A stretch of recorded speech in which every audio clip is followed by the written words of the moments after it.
Welcome to the Inclusive Heroes Podcast with your host, Miguel Joey Aviles. Buckle up as we highlight and celebrate leaders who make inclusion happen in their world of work. If you're an HR leader, a DEI practitioner, an ERG champion, recruiter, or ally, this podcast shares the stories of how leaders raise awareness, cultivate courage, and achieve organizational transformation.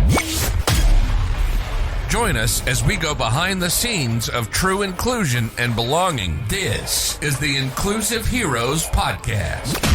Today I have Kamilah A'Vant, the Director of Diversity Programs at Color Magazine, and we are talking about Untold stories. Your voice matters. Kamilah, thank you so much for being with us today.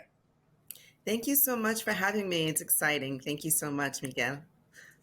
Talking about untold stories and the importance of our voice, I would love for our listeners to get to know you. So tell us your diversity story. Tell us who you are.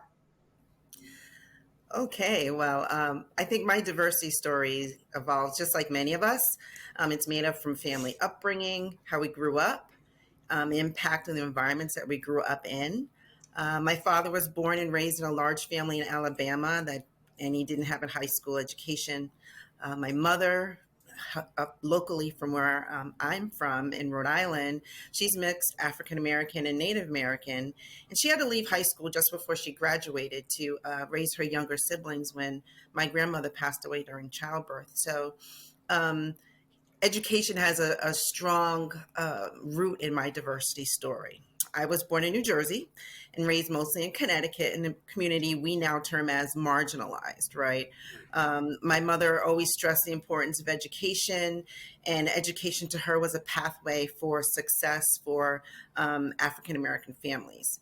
So I'm a first-generation college student, one of the first and only to get a bachelor's and master's degree. So I would say my diversity story is a reflection of all of that. I experienced a number of ups and downs financially, social challenges, but I can say along the way, I had so many mentors, Black and white, that really shaped my diversity story. So as a leader of color, I think it goes back to that old line of wisdom, to whom much is given, much will be required. And I do believe we're all held responsible for what we have. So I take my experiences, all that I have learned and continue to do, and try to drive change, but also reach back to help generations behind me so they can have it a little easier. And now you have a key role that adds and gives to the community as the Director of Diversity Programs at Color Magazine. Can you tell us more about what is your role? What is it that you do in that particular effort that you are leading? Sure. Color is an affiliate of Bridgetower Media, and I lead Color as its Director of Diversity Programs. Color was founded over a decade ago by Josefina Bonilla. She was a Boston Latina entrepreneur who recognized there was a void in the city of Boston, and just like many other large metropolitan cities in the world, for a platform for diverse leaders to really be amplified and highlight their achievements. So it started with small forums that evolved into a magazine, then to larger conferences. So once Josefina moved on, she's a serial entrepreneur, started another endeavor, I stepped in and came into the role as the Director of Diversity Programs. So with Color, we provide signature events that address issues in D&I. We share tools for enrichment. We like to foster long-lasting relationships and just really recognize the achievement of diverse leaders. So I build strategic relationships with community and corporate partners. I create and deliver in-person, hybrid, virtual programming, especially in this time of COVID, to really highlight diverse leaders and empower our marginalized Black and Brown communities. So we have an online publication that also really tries to provoke thought and really amplify the leadership of diverse professionals that we are seeing throughout corporate America. I love that mission, amplifying excluded voices, and particularly now more than ever, amplifying those stories, many times untold stories, is critical. And the stories of success and the stories of struggle from these excluded groups matter. Yet many of them never see the light of the day. So national media continuously shares the same stories of success with the same people that look the same, think the same. So how are you changing that narrative? That's a great question. I would say me and my team at Color, we really work to address issues that make a significant impact on diverse professionals and our communities.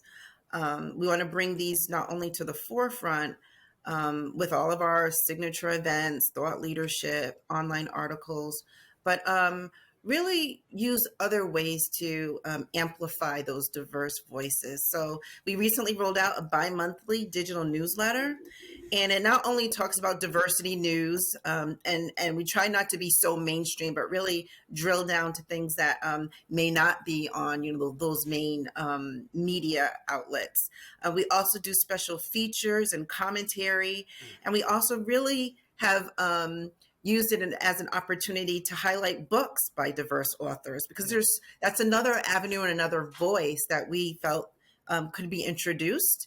And additionally, I think what's important that we also align our brand with grassroots community groups. So we work with those who are in the Asian American community, or those who are focused on mental health and wellness for BIPOC individuals.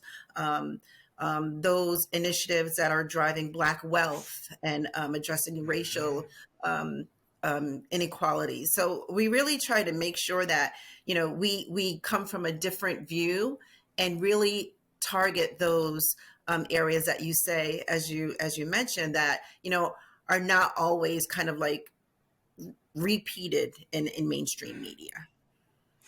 Absolutely. And there is such a need right now to hear those stories.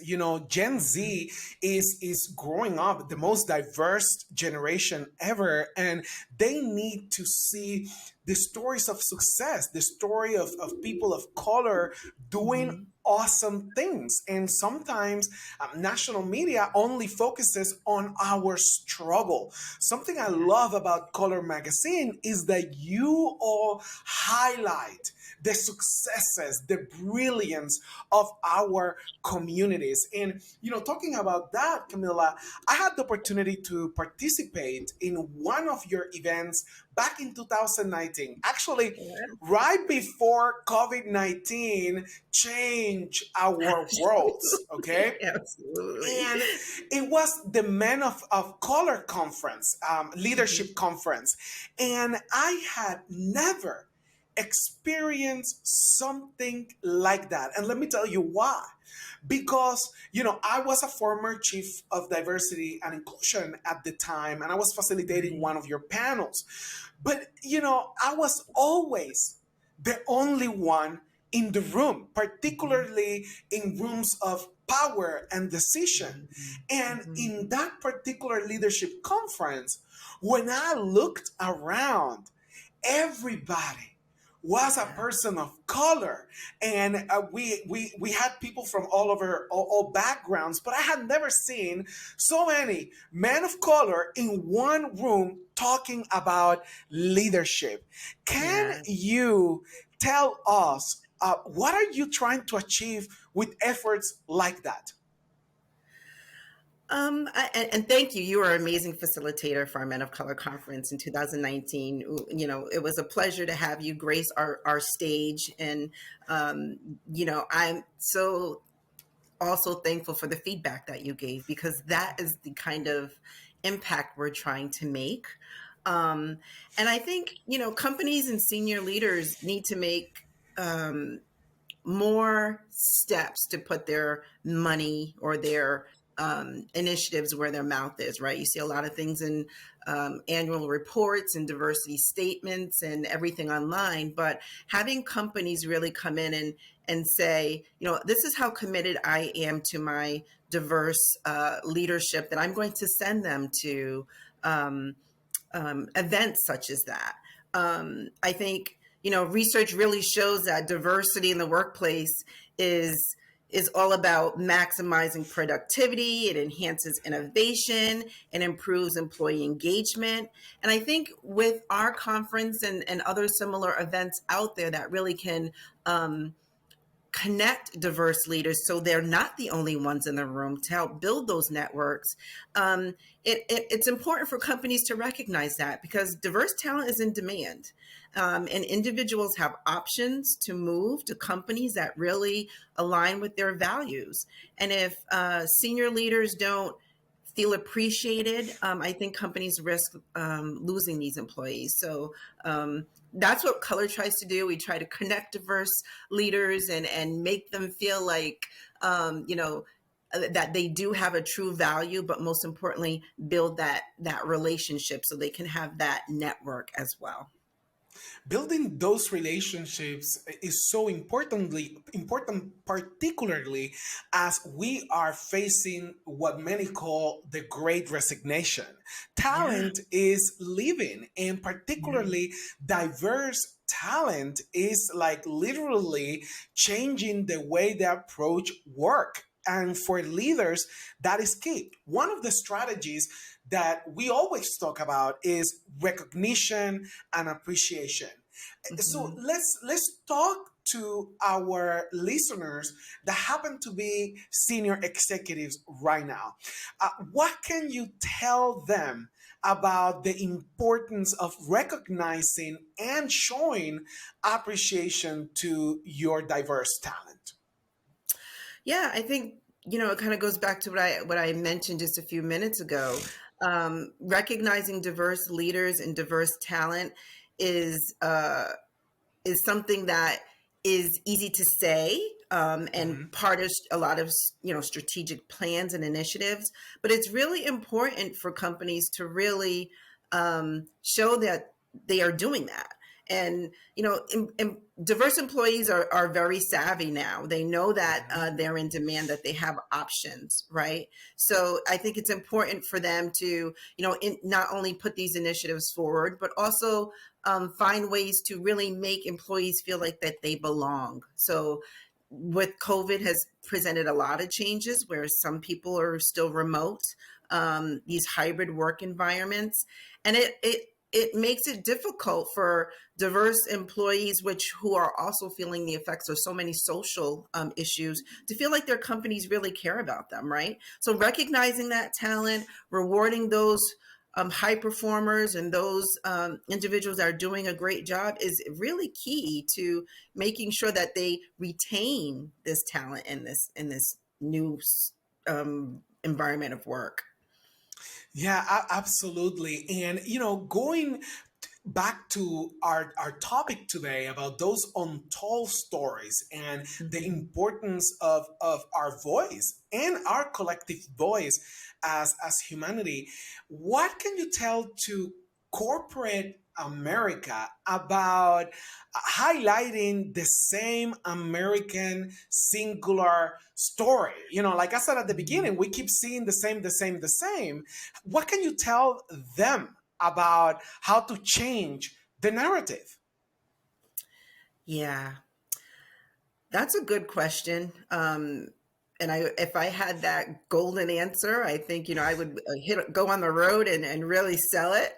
But I think, there are some corporations that are succeeding. Of course, most corporations in America have a long way to go. But there are some corporations that are succeeding and are changing the narrative because they make these change initiatives part of their way of work. And so they are companies that are authentic and show their commitment to change, not only in their leadership, but also to their employees and to their consumers and to the communities that they serve. We can see a lot of companies on these top best diverse companies and all of them that are doing great things. But, there are a few that stand out. One is Comcast, NBC Universal. My background's in media, and I'm very familiar with a lot of the things that they've done, more so in the past and also in the present time. They're very, very engaged in women issues and diversity issues. They align themselves with professional organizations that are specifically focused to diverse leaders in the media and entertainment space. So there's Women in Cable, there's NAMIC, there's all these different organizations that they really put their money to. They send their employees to training, they participate in large conferences, and they really encourage their diverse employees to join these organizations. And they have a strong presence in their communities that they serve and that they operate in. And they're first to take a stand in areas of social injustice and make sure that their brand is aligned with that. So I think those change initiatives is key. And, I think, I can speak from my experience with them that I know that this is a company that does do that. And they're a great example.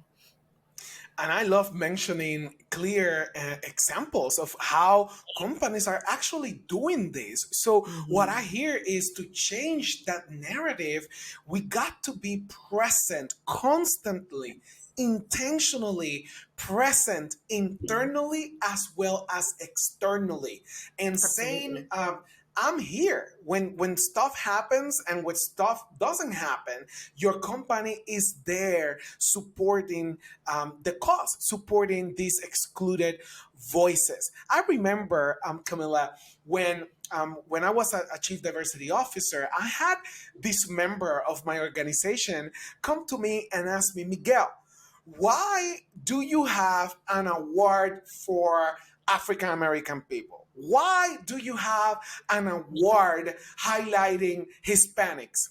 And I had such a courageous conversation with that person because historically, many times, diverse people never are recognized. And in many instances, and I asked this to the awardees, have you been recognized before?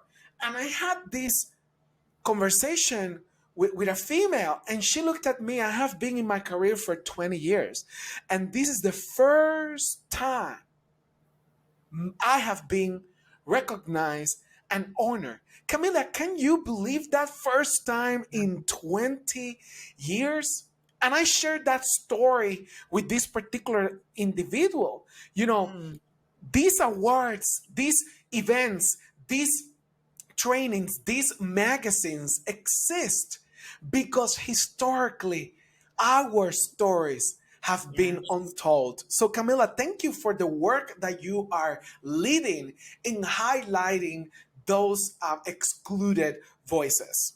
And thank you for, having that difficult conversation, because again, conversations and words matter and dialogues matter. And sometimes we have to educate, come from a position of education, because some people just don't know, especially our colleagues who are not of color. They don't understand what's the big deal, right?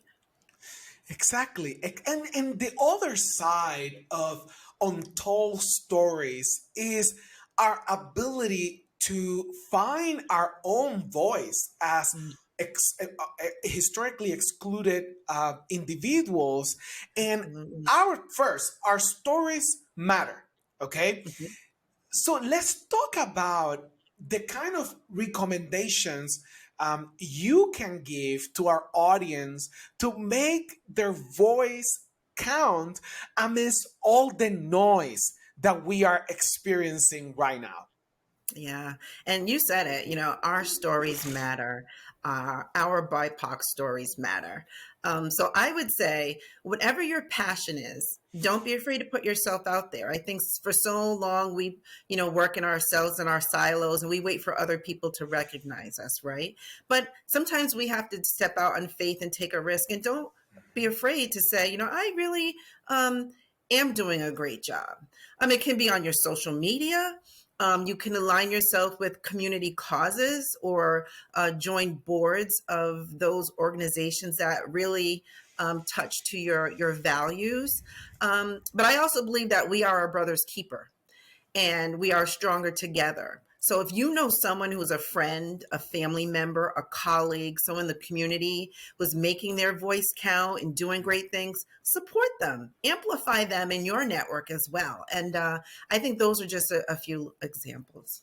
No, and those examples are key and are important because when I think about times in my career where I was afraid of speaking up or I was Yeah. afraid to share a part of me, this is Yeah, like a muscle, Kamila. We got that's to true. find our way to put ourselves out there, Yeah, and that's the other side of our untold stories is how absolutely. can we take the necessary steps to make sure our stories are told. So in this podcast, I always start with the question, what's your diversity story? And Mm. you will not believe the amazing stories that we hear from people. So, our audience, are you ready to answer that question? What is your diversity story? And it doesn't matter if you are a male or a female or a gender fluid individual. Your stories matter. Doesn't matter if you're white, black, Latino. Uh, your story, you have a diversity story. Do you Absolutely. know it? That is a question I have for our audience right now. So, Camila, tell me what are you excited for or about for this year? This year we're coming back to face events. Tell our audience what's going on in your calendar right now that they need to know. Yeah, well, we are excited that we're getting back live again. We're based in Boston, but we do take some of our events on the road. So we're excited again to, connect with some of the diverse leaders that we kind of lost in this past 2+ years of COVID, reconnecting, really continue to push those relationships forward, and to make some new connections. And that's one thing that I really enjoy is, meeting new leaders and finding out what diverse leaders of color are doing. This year on our agenda, we're doing another Women of Color and Men of Color conference this year. They'll both be in Boston. So people can go to our website, Color Magazine, upcoming events, and see where we'll be and join us and really look at the powerhouse of people that grace our stages. And we are still doing virtual events. So we have some wonderful dynamic people like yourself, Miguel, who grace our virtual stage. And we really, again, tap into those key important topics that really impact professionals of color, and also all about empowerment and amplifying these diverse voices. So Thank you for that, Camila. And I encourage everybody to connect with Camila on LinkedIn. Check the show notes. We'll post there the Color Magazine website, her thank you. LinkedIn profile. Connect with her, let her know, and show her some love for sure for participating on this podcast. Untold Stories, your voice matters. So to close, Camila, I always ask all my guests to share with our audience their favorite quote. So what's your favorite quote? I have a lot of great quotes that I love, but I would say one of them is by Toni Morrison. And she states, I get angry about things, then I go on and I work. And I say that being a favorite quote of mine because being a woman plus a person of color is really hard in this country. We have and continue to endure gender, racial, economic inequalities that are often driven by social and institutional racism. So we can go back historically and say all the things that have happened about the mistreatment to people of color in this country. And in the past recent years, following the murders of a number of African American men, it really drew attention to the issue of race. So, a lot of times I get angry, but then I remember I can't stay in that place of anger. I have to move past those feelings and get into action. And I think that's what I find so empowering and keeps me in this work, because a lot of us who are in DE and I know that this is tough work. It's emotional.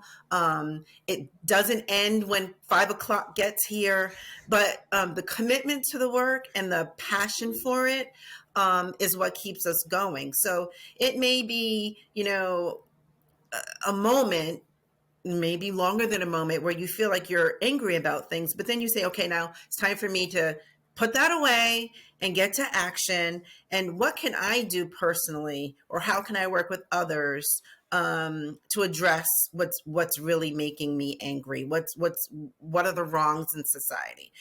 What can I do? And it may be using my voice, my network, my influence, my resources, whatever. But I really feel that we all can do things to make a change for the better. So when you get angry about things, it's okay. That's normal. And, that's we're human beings. But also then it's time to say, check that anger and let's go to work. How can we work together to make a difference? And I think if we all kind of move to that mindset, we can really, really see change.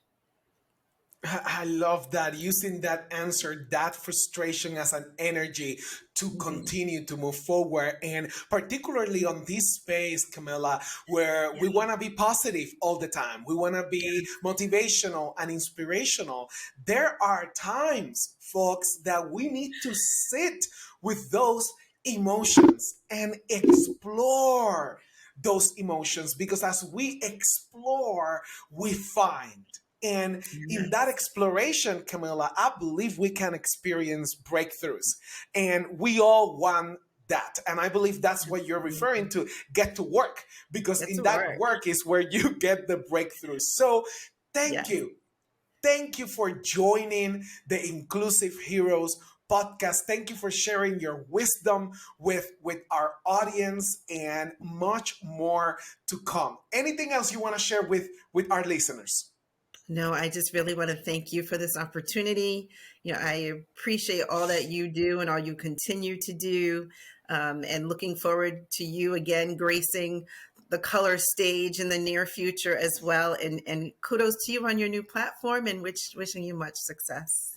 Thank you so much, Kamilah, and to our listeners.